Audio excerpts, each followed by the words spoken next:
ثم أما بعد فقد قال الله تعالى في القرآن الكريم بعد أعوذ بالله من الشيطان الرجيم فلما أحس عيسى منهم الكفر قال من أنصاري إلى الله قال الحواريون نحن أنصار الله آمنا بالله واشهد بأننا مسلمون.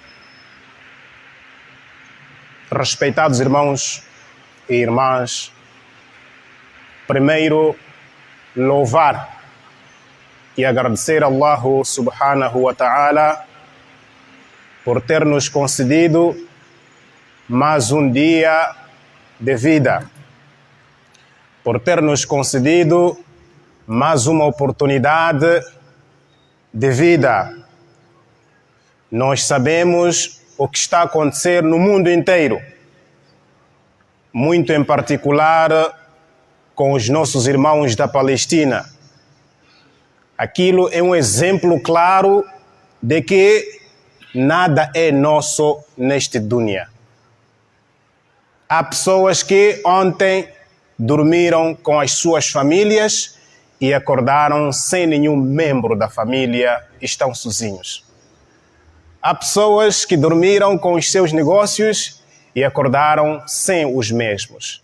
Há pessoas que dormiram com trabalho, sendo funcionários, dia seguinte já não é nada. E há pessoas que dormiram em vida e acordaram sem a vida. Portanto, nós temos que dar muitos louvores a Allah subhanahu wa ta'ala por ter nos concedido esta oportunidade de mais um dia Allah ter nos feito a acordar bem e não só de termos nos recordado de Allah subhanahu wa ta'ala. E de seguida enviamos bênçãos ao profeta Muhammad sallallahu alaihi wasallam, sua família, seus companheiros e todos os que o seguem nesta senda reta até no dia do juízo final. Respeitados irmãos, é sempre difícil um enfermeiro falar, dar aulas a um médico. É difícil um enfermeiro ser dito, olha, tu hoje tens a missão de explicar aos médicos a respeito de um certo assunto que tem a ver com a biologia. Este enfermeiro vai começar a tremer e vai dizer por onde é que eu vou começar. Portanto, eu sou um simples enfermeiro, estou em frente de vós como médicos. E vocês conhecem melhor as matérias que nós temos abordado, razão pela qual que quando eu pessoalmente recebo o convite para vir falar para Hamza, tenho estado a pensar, ok, vou falar sobre o quê? Porque tudo eles já sabem, né? E muito mais quando o convite é assim, é repentino. Eu recebi o convite ontem, às 10. Tenho que vir falar. Eu disse, inshallah, mas vou falar o quê? Né? E depois fui dito, escolherá um tema agora. Escolhi um tema, depois de algum tempo eu mudei de tema. Eu disse, não pode ser assim este tema, vamos fazer assim. Por quê? Estou a olhar para o lugar onde eu vou. É um lugar de pessoas sábias, alhamdulillah. Mas sempre há alguma coisa por se aprender. Por mais que você seja sábio, há sempre uma coisa que você vai aprender de alguém que talvez possa não ser sábia ou sábio. Portanto, vamos estar atentos. Acredito que alguma coisa vamos deixar ficar como conhecimento, insha'Allah ta'ala. Respeitados irmãos, hoje nós vamos falar a respeito de uma inquietação minha que se calhar passou-vos de forma despercebida ou passa-vos de forma despercebida. O nosso tópico será por que o norte da África é constituído pela maioria muçulmana. Por que o norte da África é constituído pela maioria muçulmana? Quando nós falamos do norte da África, estamos a falar de Argélia, estamos a falar de Egito, estamos a falar de Sudão, estamos a falar de Iêmen, estamos a falar de outro país do norte da África, Líbia, estamos a falar de Marrocos, exato. Sheikh, estava a pedir para levantar um pouco o micro, as senhoras não estão a ouvir. Okay. Qual dos micros? Qual dos micros aqui? Esse embaixo.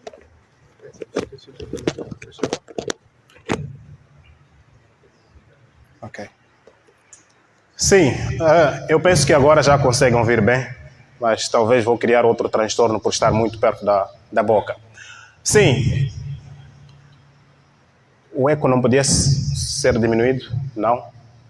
Não tem? Posso pôr aqui?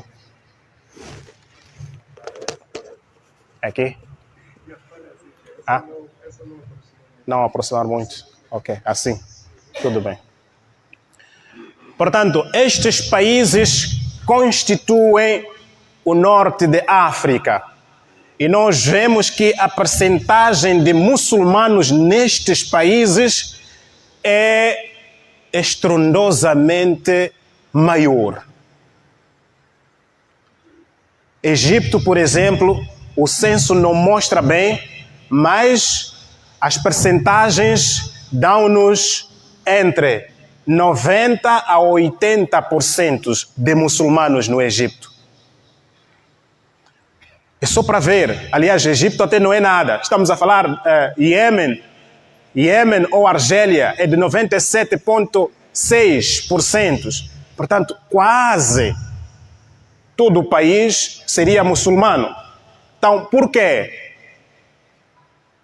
Esta é uma questão que vamos tentar responder se Allah me der a sabedoria de responder de forma exata. Antes, vamos olhar para o Corão no Surat Ash-Shura, no seu versículo 13.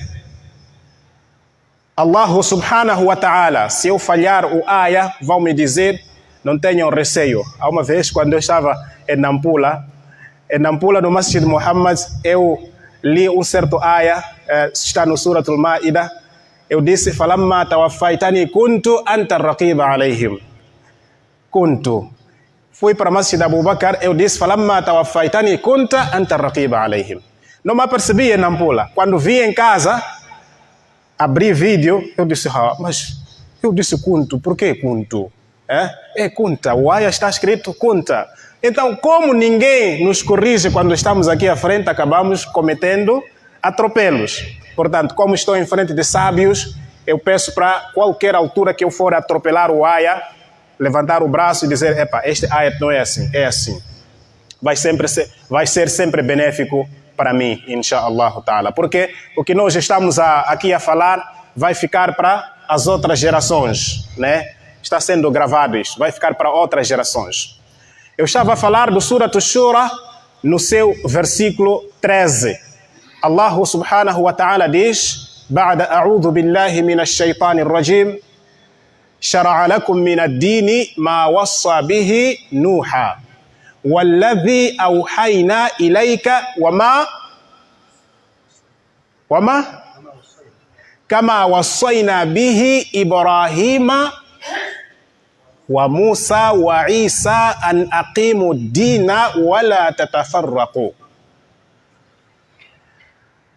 Estou aqui em frente de um grande alim, por isso não se preocupe já lá, né? Ele logo vai dar lukma, né? Inshallah ta'ala. Ok? Allah subhanahu wa ta'ala, prestem bem atenção neste ayah para vocês que são estudantes. De forma resumida, Allah subhanahu wa ta'ala, neste ayah, está a dizer que a religião que Allah deu ao profeta Muhammad é a mesma religião que foi dita, ou seja, foi dada a Nuh, alayhi salam, é a mesma religião que foi dada a Ibrahim, é a mesma religião que foi dada a Musa, é a mesma religião que foi dada a Isa, alayhimus salatu wassalam. Eles todos tiveram a mesma religião. Qual foi a religião do Nabi Muhammad sallallahu alayhi wa sallam? Al-Islam. É o Islam. Esta foi a religião de Allah subhanahu wa ta'ala, e Allah está nos a dizer que todos esses foram muçulmanos. Agora, a pergunta que não quer calar. Começamos a ouvir de Islã depois da vinda do profeta Muhammad sallallahu alaihi wasallam. Antes da sua vinda, nunca ouvimos a ninguém a ser chamado muçulmano. É o Corão que está a afirmar que Isa era muçulmano. Vou começar de Isa. É o Corão que está a afirmar que Isa era muçulmano. Mas não vemos nenhum vestígios de muçulmanos. Aliás, como se não bastasse, no Suratul Imran, no seu versículo, este que eu acabei de citar, no seu versículo 52, Allah subhanahu wa ta'ala está a dizer que Isa alayhi salatu wassalam, quando sentiu a incredulidade do seu povo, ele perguntou: Qala man ansari ila Allah? Quem vai me ajudar nesta causa de Allah? Qala al-hawariyuna. Exato. Os seus discípulos disseram que nós seremos os seus ajudadores nesta causa de Allah. Nós seremos os seus ajudadores nesta causa de Allah, porque nós cremos em Allah e testemunha, tu, Isa, que nós somos muçulmanos. Portanto, notamos aqui que Allah, o Corão, está a nos dizer que todos os profetas que passaram por esta face da terra eram muçulmanos. Não parou por aí. Allah está a dizer que os discípulos de Isa alayhi salatu wassalam também eram muçulmanos. Agora, digam-nos lá, qual dos discípulos era muçulmano? O Corão está nos a dizer, mas qual desses discípulos é que era muçulmano? Eu falo isso como experiência, como experiente nas questões que nós temos vindo a receber dia e noite. Qual dos discípulos era muçulmano? Antes, quero aqui dizer que este termo discípulo não se restringe apenas àqueles que eram 12, como as pessoas sabem, de acordo com o conhecimento que nos chegou, não são apenas aqueles 12. Discípulo é todo aquele que viu Isa alayhi salam, aceitou o Islã e morreu como muçulmano. Este foi discípulo de Isa alayhi salatu wassalam. Portanto, temos aqui este relato do Corão e temos aqui uma questão de pessoas que querem saber se de fato os discípulos foram muçulmanos ou não. Então, nós, de acordo com o material que está em nossa posse, vamos explicar aos não muçulmanos que Islã significa submissão às ordens, submissão voluntária às ordens de Allah subhanahu wa ta'ala.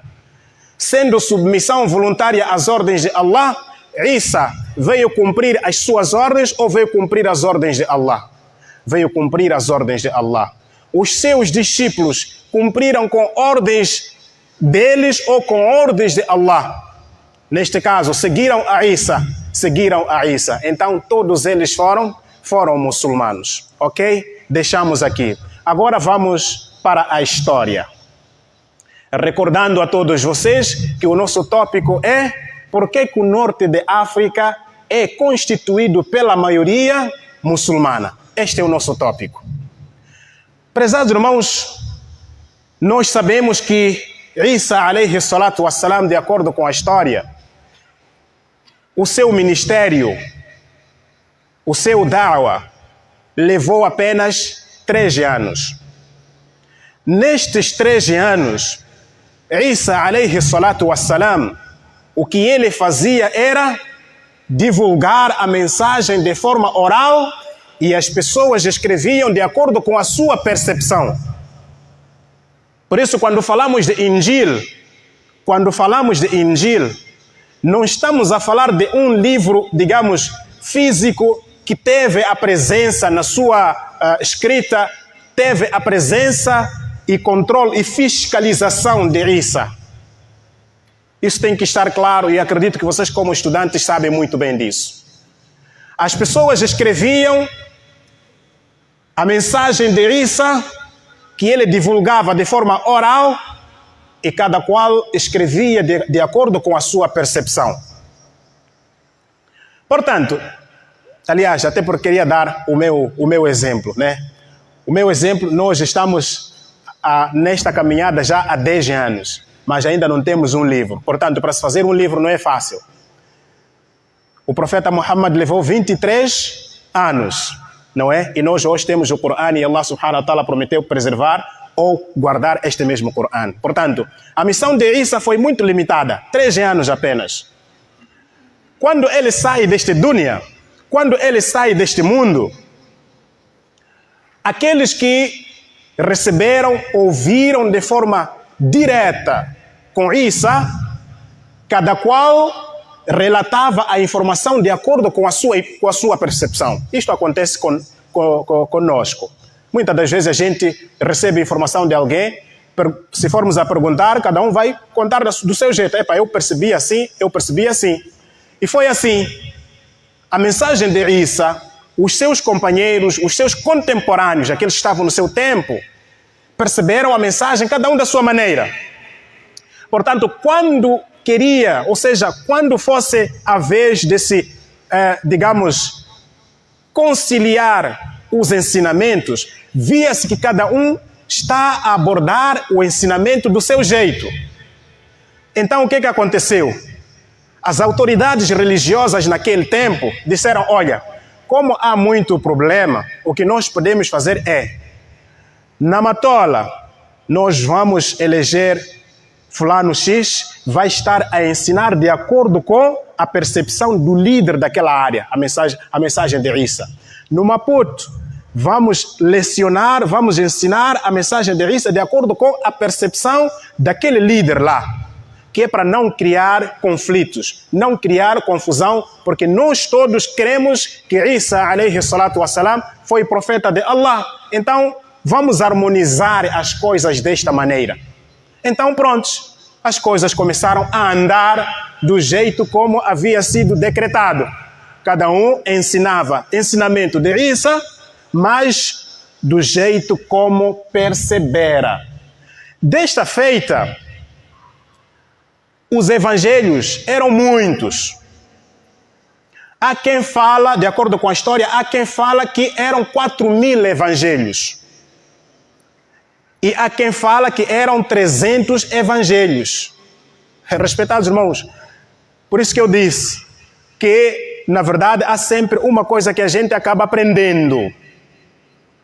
Nós o que conhecemos é só o evangelho. Mas, na altura, circulavam vários evangelhos. Nesta ordem da ideia, chega um senhor chamado Paulo. Paulo era um romano e judeu, tinha 2 nacionalidades. Paulo, quando chega, ele aprisionava os muçulmanos. Quando falo de muçulmanos, estou a falar daqueles seguidores de Jesus, Isa. Ele perseguiu os muçulmanos, ele quis aprisionar os muçulmanos, porque ele queria fazer prevalecer os seus ideais daqueles deuses pagãos romanos, daquela religião pagã romana. Então, ele queria fazer prevalecer os seus ideais. Então, começou a perseguir aos muçulmanos. Esta perseguição não surtiu efeito nenhum. Então, o que ele fez? Praticou o nifaq, a hipocrisia. Isso já vem descrito no próprio livro deles. 1 Coríntios 9, se me permitirem. 1 Coríntios 9, versículo 1 Coríntios 9, versículo 19 a 20, 21, 22. Estes todos versículos que eu citei, Paulo diz assim, de forma resumida, que eu me fiz judeu para com os judeus, que é para ganhar os judeus. Me fiz pessoas sem lei, não é? Para aqueles que têm, ou seja, para aqueles que não estão debaixo da lei, para ganhar a eles. Portanto, ele relata sozinho que fez o nifaq para poder ganhar, ou seja, fez hipocrisia para poder ganhar crentes para o seu lado. Mas quando é que isso aconteceu? Isso aconteceu quando ele, ao invés de perseguir e matar os muçulmanos, fez de conta que aceitava os ensinamentos de Cristo. Fez de conta que aceitava, agora ele já faz parte dos ensinamentos de Isa. E os seguidores de Isa, o que é que fizeram? Alguns acolheram a ele e outros criaram suspeitas para com ele. E prontos, nesta harmonia, eles tiveram que viajar para Antioquia, Paulo e Barnabé. Até a esta altura, os que viram a Cristo eram chamados de discípulos. Agora, os que não viram a Cristo, como é que eram chamados? Nassara, nazarenos. Uma diferença. Temos aqui discípulos, né? E temos aqui os nazarenos. Eles eram atribuídos este título de nazarenos porque eram seguidores de Cristo, de Jesus. Então, quando se vai para a Antioquia, o que acontece na Antioquia? Devido à humildade dos nazarenos, as pessoas chamaram a eles de cristãos. Aqui começa a história. As pessoas chamaram a eles de cristãos. Por isso que mesmo no Corão, ou seja, no árabe, nós vamos encontrar Nassara e Masihiyin, né? Cristãos e nazarenos. Há diferença aqui, né? Existe uma diferença. Aqueles que nasceram em Antioquia, aqueles são cristãos. Quem são cristãos? Cristãos são aqueles que adoram a Cristo. Mas nazarenos são aqueles que seguem a Cristo. Cristo adorava a quem? Cristo adorava a Allah. E qual foi a mensagem de Isa, Jesus, para este dunya? Foi de adorar a Allah. Então, há aqui uma divisão entre cristãos e nazarenos. E isto não agradou muito a alguns que eram apologistas, que eram pró-Isa. Por isso que houve uma discussão, isso até vem relatado na própria Bíblia. 1 Coríntios, ou seja, Atos 15, versículo 39 a 40. Houve uma discussão tremenda entre Barnabé e Paulo. E separaram-se. Quando se separaram, Paulo foi para Cilícia, Roma, e Barnabé foi para Chipre. Barnabé foi para Chipre. Respeitados irmãos, a partir daqui, houve um mal-estar no seio daqueles que queriam seguir a Isa, alayhi salatu wassalam. Houve uma perseguição novamente. Uma perseguição, poderia eu chamar esta perseguição de sem trégua. Sem tréguas porque Paulo queria fazer prevalecer os seus ideais. E ele passou a divulgar a sua mensagem em várias terras e, sobretudo, na Grécia. Os gregos tinham vários deuses, adoravam vários deuses. E esta ideia de que tinha que se adorar a um Deus não valia para os gregos. Então, o que aconteceu? Paulo assimilou os ensinamentos de Isa com ensinamentos da religião pagã, romana e grega. Então, ali nasceram outros deuses. Ao invés de se divulgar apenas a adoração de um e único Deus, eu não sei se vocês não estão a condenar por estar a usar este termo Deus, né? Não estão a condenar? Não, né? Ok. É mesmo para os outros também lá poderem, esses que vão acompanhar, poderem perceber o que é que a gente está a falar. Ok? Portanto, Paulo assimila esses ensinamentos, né? Ensinamentos de Cristo e ensinamentos dos pagãos. Adoração acima de um Deus. Portanto, a ideia de Paulo, pese embora ele não ter manifestado de forma clara, a ideia de Paulo já era de trinitarismo, de trinitizar, de fazer com que o ensinamento de Cristo fosse percebido como se ele tivesse transmitido que Deus são três em um.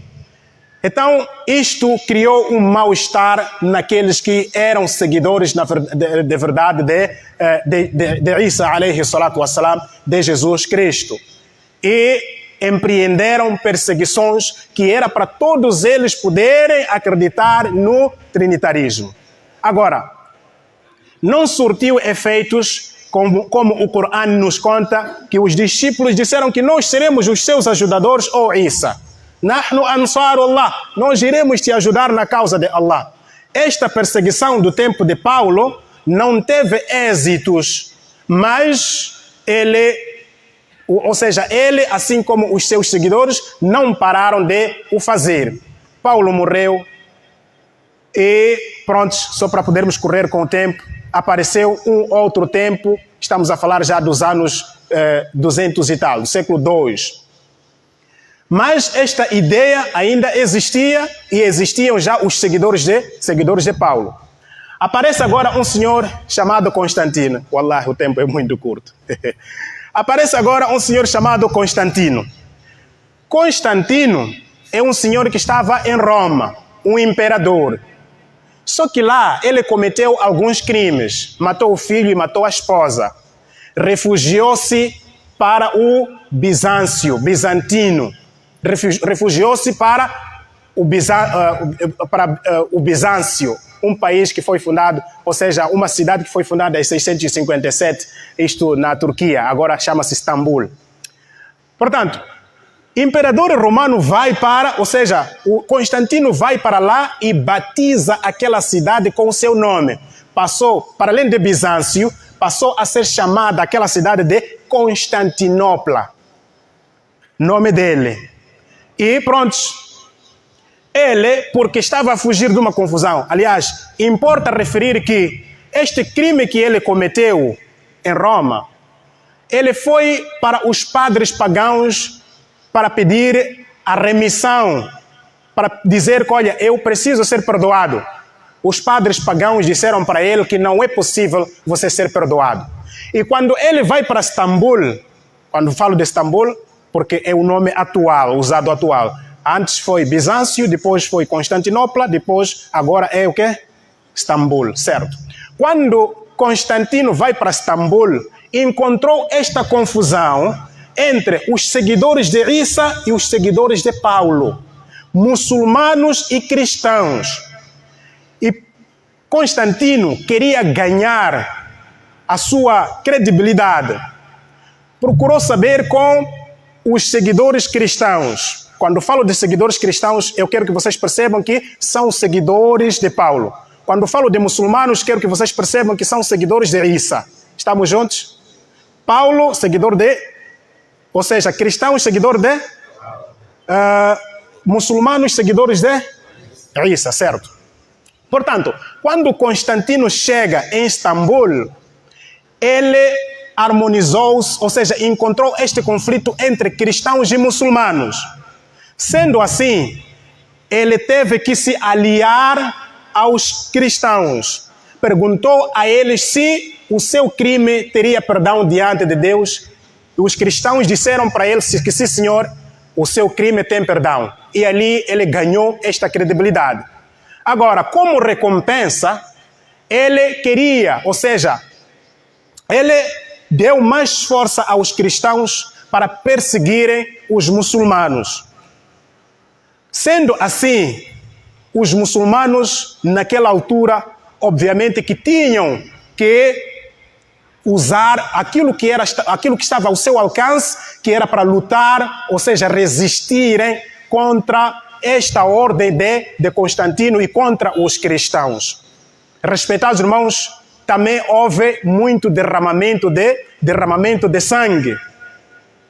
Neste derramamento de sangue, prezados irmãos, obviamente que alguns muçulmanos tiveram que se refugiar para estes países que nós hoje estamos a dizer que constituem o norte o norte de África. E não só, eles todos, visto que aquele era um imperador, eles todos foram obrigados a tomarem este nome cristão. Não sei se faço perceber. Já não havia Nazareno aqui, porque o imperador está agora a dizer que eu não quero ouvir falar de nenhum Nazareno, nem seguidor de Cristo, eu quero ouvir aqui falar de cristãos. Então, todos eles passaram a ser chamados de cristãos. Atenção, uma coisa é eu chamar-me cristão e outra coisa é as pessoas me chamarem o quê? Cristão. Agora vou fazer-vos voltar mais um pouco para trás. Nós dissemos que o Islã, o Corão confirma que todos os profetas que vieram antes de Muhammad sallallahu alaihi wasallam eram muçulmanos. O Corão diz, não diz? Diz. Agora a história mostra-nos que todos aqueles eram muçulmanos, a história humana, não. Então é aqui onde eu quero despertar a atenção a vocês, onde que se apagou o nome Islã. Por que apagou-se o nome Islã? Portanto, aqueles que eram seguidores de Isa foram obrigados a terem este atributo de cristãos, quando na verdade eles eram conhecidos por Nasara, muçulmanos, ou nazarenos, ou seguidores de Cristo. O Sheikh é nosso mestre, não sei se vai fazer o uso da... Tá, tudo bem. Portanto, no tempo de... Pronto, o enfermeiro não fala em frente do médico, né? Agora já começou... Podiam dizer que o Sheikh já voltou da Angola também, né? Não é assim. Ok. Naquela altura, respeitados irmãos, eles foram obrigados a terem este nome, esta alcunha de cristãos, mesmo contra a vontade deles. Por isso que houve divisão. Mesmo dentro deste nome cristão, houve uma divisão. Existem cristãos unitaristas e existem cristãos trinitaristas. Cristãos trinitaristas são seguidores de Paulo e cristãos unitaristas são seguidores de Isa, alayhi salatu wassalam. Portanto, em todo canto onde vocês forem a ver e ouvir que naquele lugar há igreja e há cristãos unitaristas, saibam que estes unitaristas, no tempo de confronto, eles defendiam o ensinamento que foram dados com Jesus, ou seja, que Jesus deixou neste dunya, eles defendiam este ensinamento, mas porque o clima de tensão não permitia que eles usassem este título de muçulmano ou título de Nasara, seguidores de Cristo, passaram a ser usados, ou seja, a serem chamados por cristãos. Portanto, aqui há esta divisão entre cristãos unitaristas e cristãos trinitaristas. Sendo assim, Constantino fez com que o centro do cristianismo trinitário estivesse em Roma e não em Jerusalém. Em Jerusalém é o centro islâmico. O centro cristão é em Roma. Por quê? Porque dentro da terra onde nasceu Isa é uma terra islâmica e dentro, ou seja, o Islã e o cristianismo, quando falo de cristianismo, estou a falar de ensinamentos de Paulo, exato. Portanto, o Islã, a unicidade, não podia se harmonizar com o politeísmo. Neste caso, o monoteísmo não podia se harmonizar com o politeísmo. Por isso que Constantino sugeriu que se construísse uma igreja em Roma como centro do cristianismo. Por quê? Como eu disse, o tempo já nos foge, como eu disse que Paulo saiu, ou seja, Constantino saiu de Roma porque fez confusão, fez problema. E para humilhar aqueles padres pagãos, então fez com que o cristianismo chegasse lá, mas é aquele cristianismo que já havia adotado ensinamentos de Paulo, ensinamentos pagãos. Respeitados irmãos, em gesto de término, mesmo para terminar, porque foi dito que não posso passar os minutos, até 3 horas tem que terminar.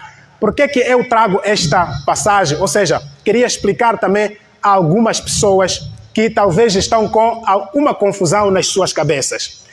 Irmãos, vocês estão a ver que aqui em Moçambique, no tempo colonial, aqueles que viveram no tempo colonial, os muçulmanos eram apelidados por maometanos. Não digam que eu vivi naquele tempo. Não vivi naquele tempo, mas já ouvia falar. Os muçulmanos eram obrigados a terem este título de maometanos. Ok, supomos que era obrigação do governo e nós não temos opção, temos que aceitar que somos maometanos. Mas no seu coração você sabe dizer que eu sou muçulmano. Se alguém te chama de maometano, você é culpado? Não, você não é culpado porque é o regime que te obriga a ser chamado de maometano, quando na verdade o seu íntimo sabe dizer que eu não sou maometano, eu sou muçulmano. Quero dissipar, ou seja, quero esclarecer isso a algumas pessoas. É assim, numa das intervenções do nosso sheikh, numa estação televisiva, o sheikh disse que nós também somos cristãos. Eu vi isso num canal do Facebook. As pessoas disseram, esse pronunciamento não é bom e tal. Olha, eu queria esclarecer-vos que nós, como muçulmanos, quando o sheikh, ou nós também dizemos assim, nós também somos cristãos, não estamos a dizer que somos cristãos trinitaristas, cristãos adoradores de Cristo. Não, mas sim estamos a dizer que se as pessoas chamam-se cristãos porque estão a seguir, não adorar, seguir a Cristo, então nós também somos o quê? Somos cristãos também. Né? É a mesma coisa você dizer assim, Palestina, eu também sou palestino. Quando você diz eu também sou palestino, quer dizer que você é palestino? Não, mas você solidariza-se com a causa da Palestina. Então você diz, eu também sou palestino. Portanto, quando há este tipo de pronunciamento, nós não podemos correr em condenar as pessoas. Nós temos que olhar para a essência da conversa. Respeitados irmãos, para terminar, para concluir, por que o norte da África é composto pela maioria muçulmana? É composta pela maioria muçulmana porque a mensagem que Isa deixou alastrou-se para o norte da África e os que receberam esta mensagem no norte da África acataram, e quando veio a mensagem do profeta Muhammad sallallahu alaihi wasallam, não notaram diferença entre a mensagem difundida por aqueles que se chamam cristãos unitaristas e a mensagem difundida pelo Muhammad sallallahu alaihi wasallam. Faço perceber? Eu quero que vocês percebam. Ok? Fiz perceber, né? Portanto, quando a mensagem de Muhammad chega, eles viram que é a mesma coisa, então nós vamos ser muçulmanos. Por isso que o norte da África é composto pela maioria muçulmana. Aqueles que me convidaram, quero que vocês me convidem mais, que é para eu vir falar de Moçambique. Por que em Moçambique só temos 18% de muçulmanos e os cristãos são a maioria? Wabillahi tawfiq. Wassalamu alaikum wa rahmatullahi wa barakatuh.